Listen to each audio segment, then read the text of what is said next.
back to this week's episode of Wiccan's Wicked Reptiles. On this Thursday's episode, we're going to talk about what is the best beginner amphibian. Is it a green tree frog or is it an axolotl? Let's figure it out. Stick around.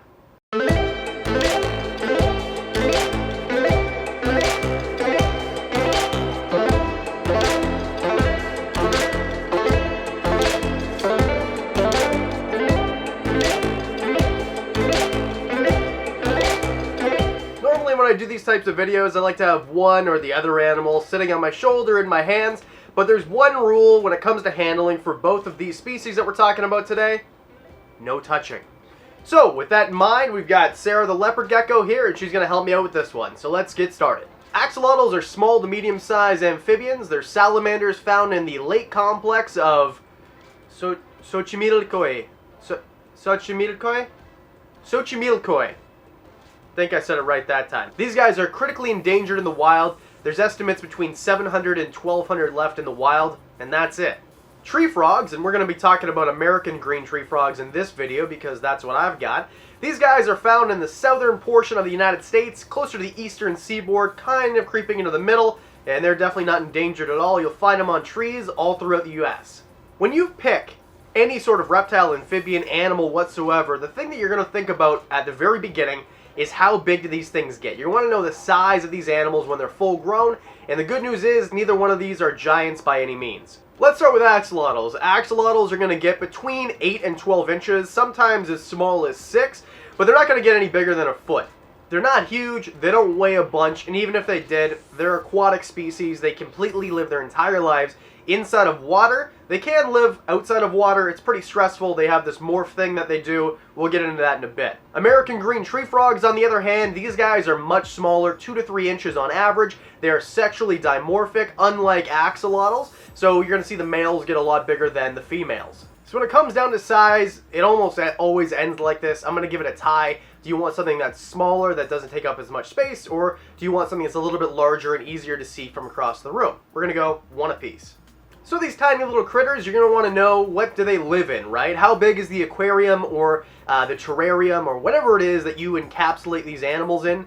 That sounded good, encapsulate. What do these things live in? How big of a footprint does it take in your house? The good news is neither one is rather large. Axolotls, they can live alone or with other axolotls, but only axolotls. Never set up a community fish tank with other different species, axolotls only. And you can get away with a 10-gallon, but I don't want to give you that advice. 20-gallon for one axolotl. You want to make sure you have a filter and you check the pH and all sorts of things with the aquarium. We've got a complete care guide for axolotls right up here. The other thing too that you're going to want to take into account is that if you keep more than one, you'll need additional space. As with most animals, with these guys, an additional 10 gallons per axolotl is what I would recommend because that's what the internet says to me, and people, more importantly, who breed these things, that's what they've told me as well. Tree frogs don't need as big of a space. They're actually a pretty small animal and they need a small enclosure. Again, these guys can live together. We'll get into cohabitation at the very end of the video.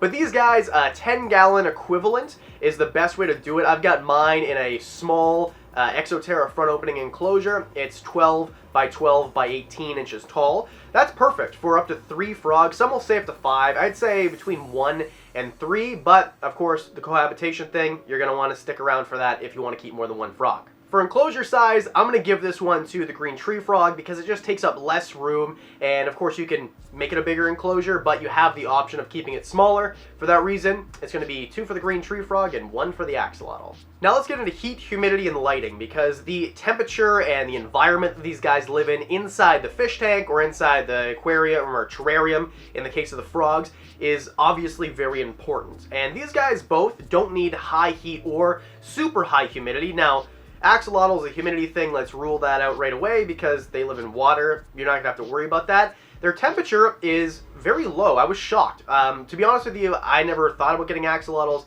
My girlfriend who lives with me is the keeper of the axolotls in my house, and she did a lot of research. And what was really surprising to me when we were talking about it before we got these guys months in advance is that they need really low temperatures. We're talking 62 to 70. That is ideal. You can get up to 72 Anything over 74, you're going to really hurt your axolotls. I suggest checking out the video for sure if you think about getting these guys. Where tree frogs, you don't want them any lower than 70. So you really wouldn't want to keep these guys in the same room, just at room temperature, unless you had a heat source on one or fans on the other or a refrigerant, whatever it is that you use to cool down the tank or heat up the terrarium for the frogs. 70 to 80 is your sweet spot with these guys, and then their humidity level somewhere between 50 and 70. It doesn't have to be super humid, doesn't have to be super hot.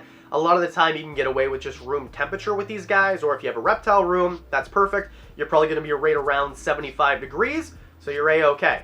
And lighting for both of these guys is not necessary. A day in light cycle for both is important, of course. Axolotls will get actually pretty shy when the light is turned on. Because my girlfriend babies these guys, we keep the lights off most of the time. But it does look really nice, and they can get used to it. Frogs, these guys are nocturnal, so you're not going to have to worry about having a dedicated UVB or basking light. These guys don't need one as long as they have a day and night cycle so they know when it's day and when it's time to come out. When it comes to heat and humidity, I'm going to say that this one goes to the green tree frog because it's a little bit easier to keep the temperature and humidity right, where with axolotls, if your house is even a touch over room temperature, you can stress them out. So that makes it pretty easy. 1 for the axolotl and 3 for the green tree frog. Now the diet of these guys is actually pretty similar. Of course you want a different size of feeder, but they eat similar things. Axolotls, you're going to want to feed them night crawlers, which are just basically big earthworms. Blood shrimp are another thing as well, which come frozen in cubes, so they're pretty darn easy to do. The only problem is with these guys is they're messy. You kind of have to feed them off tongs. My girlfriend feeds them off tongs every other day or every 3 days, now that they're a little bit bigger. And when they're younger, they're going to want to eat bloodworms because they're not going to be big enough to eat the night crawlers. And these are really messy to feed. You have to feed them with a turkey baster, or they're going to go all over the place, and you have to suck them up later. It's kind of a pain. Tree frogs, on the other hand, they'll eat little bits of night crawlers as well, or smaller crickets, appropriately sized. They'll eat things like worms. Silkworms, for example, are a good treat, or mealworms, which I feed a lot to my tree frogs. So for that reason, it's just much easier. You put them in a dish and you forget about it, and in the morning they're gone. And of course, if they turn into beetles, they might eat those too if they get big enough, or you just take them out, where it's messy and a pain to feed the axolotl. So we're going to go 4 for the green tree frog and only 1 for the lonely little axolotl. Alright, so you know how big they get, you know what you have to do to set them up, you have them all set up, you have food in the freezer or on your shelf for them. What are they like? What do they behave like? And I think this is where it really turns the other way for the axolotl, in my opinion, of course. And just so you know, there's no best beginner anything. This is just, I'm presenting the facts, whatever's best for you. But in my opinion, I think that the axolotl wins just simply because of this. Axolotls are very fun to watch, and they're big, so you can watch them from across the room as well. And what I mean by this is they'll swim, they'll float around, sometimes they'll float on the top and just kind of drift like on a lazy river. Other times they tuck their legs and they swim with their tail. It's super cute.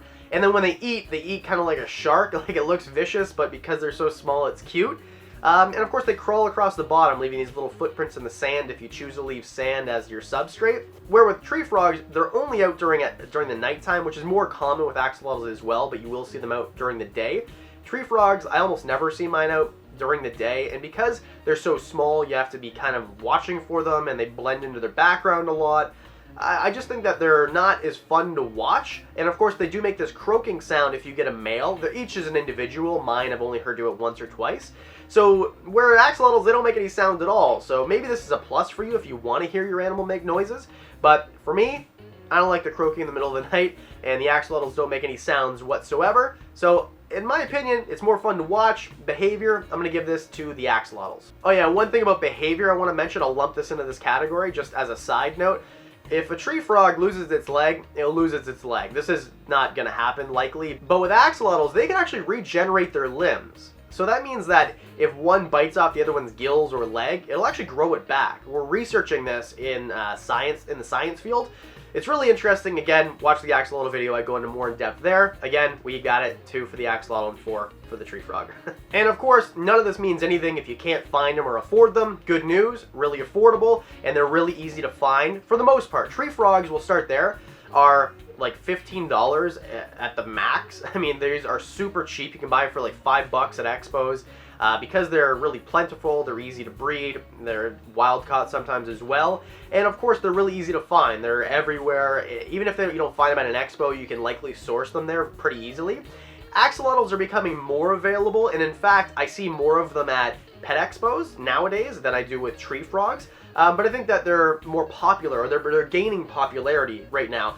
They're a little bit more expensive though. Like for example, Lumi, the one that we have here that glows in the dark, he was, I think, $75, right? So you're never gonna find a tree frog that's that expensive, and you'll never find an axolotl under 20 bucks, likely, not in my area anyway. So in my opinion, because it's a lot easier to find and it's a lot cheaper, we're gonna give this one to the tree frog, but neither one of them are super hard to find. So that means that we're at 5-2. Now next is morphs, and a lot of people, they do a lot of research on the internet, they watch videos like this all over the place, and they're gonna notice that there's a lot of paint jobs, a lot of morphs, not everyone looks normal or the same. And if this is important to you, especially if you want to cohab them and have a few different ones, with tree frogs, you're not going to see a ton of different morphs. I don't know that there's any, to be honest. I did a little bit of research and couldn't find any information about different morphs for tree frogs, American ones anyway. I know that there's some white tree frogs that come in different morphs. But with axolotls, there's quite a few. Amelanistic, there's leucistic, albinos, there's a bunch of different ones, and just the regular ones, which look pretty darn cool as it is. So with this one, I think it's pretty simple. If morphs are important to you, especially if you want to cohab them and make them look different, the only way you can do that with tree frogs is getting males and females, because males they look different than the females. But with axolotls, you can have a bunch of different females in the same tank, and you can have them looking different, just like I've got with Scuttle and with Lumi. They look different. So in this one, we're going to give the axolotls, which means we're going to bump them up to 3, and it's 5 points still for the American green tree frog. And the last category I only do for certain animals, and with this one it's a really great topic, cohabitation. And I think this is important because a lot of people, no matter what it is, will say never cohab. I don't like this logic. For certain animals, definitely never cohab. But for these guys, some people will even say it's beneficial for frogs, for green tree frogs, to be in groups. And I think that might be true. Now, just judging, I never had just one single one, but these guys, they don't bother each other. They seem to kind of hop around all the time. It's fun to watch, and they're definitely not doing any damage to each other. And it's recommended that you can have up to 3 or 4 or 5 in such a small enclosure for tree frogs. This is great for cohabitability. And then with axolotls, these guys can be cohabited, is that a word? Cohabbed as well, which means it's really interesting to watch, and of course you're not really risking a lot in terms of broken off limbs, and even if you do, even if there is bullying, they can regenerate these organs such as their gills, or limbs such as their toes. So I think both are really great for cohabbing. However, because I see more bullying in forums when I did my research before each one, I would say that tree frogs definitely win this one. I've never heard of them bullying each other. It's probably a lot easier. So we're going to give this one to the tree frog, which means that to end this best amphibian challenge, we're going to give it 6 points for the tree frog, and we're only going to give it 3 points for the axolotl. What do you think? Did I get it right? Is there something that you should have added? Is there other amphibians that I should put head to head as well? Let me know what you think in the comments section below. What should I do next week? And of course, if you haven't subscribed already, I'd really appreciate it. Hit that subscribe button. And because I do videos twice a week, that means that I'll see you on Monday.